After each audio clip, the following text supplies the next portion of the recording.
Tiffany. Ay, good afternoon po. Ayun. Ito po heredera ni Mrs. Paulson. Yaya lang po ako. Maraming salamat din po. Si Madam Leia. Ayun.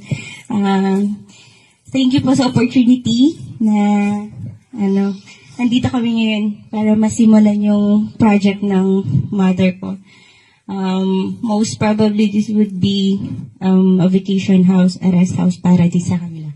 Kasi near retirement age na rin. At ako ewan ko.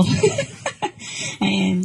Si tita ko lang, SPE niya. Kasi siya naman lahat para iisa lang yung name. So, wala din ako noon. Alam ko kung nasaan ba ako. Charing. Ayun. Sana lang din po, pagpasensyahan nyo na lang din ang mami namin kapag may mga details po siya. Every now and then, mag-update. Ganun, pag may gusto. Ganun, pasensyahan na lang. And thank you sa pagkikita po. Thank you rin po.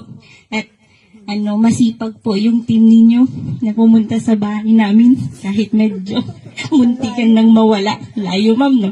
Lapit na kami Baguio, ma'am. Mas malapit kami Baguio. Ayun, thank you po.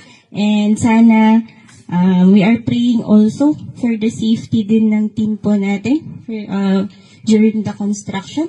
And we hope to build more homes and memories with you in the near future. Thank you. Thank you so much yung sa ating pong lahat, mga bisita namin, minamahal namin bisita. Paki-extend niyo po na ang Bastana family ay nagpapasalamat dahil ginusto niyo na magkakasama-sama tayo lahat for your future house.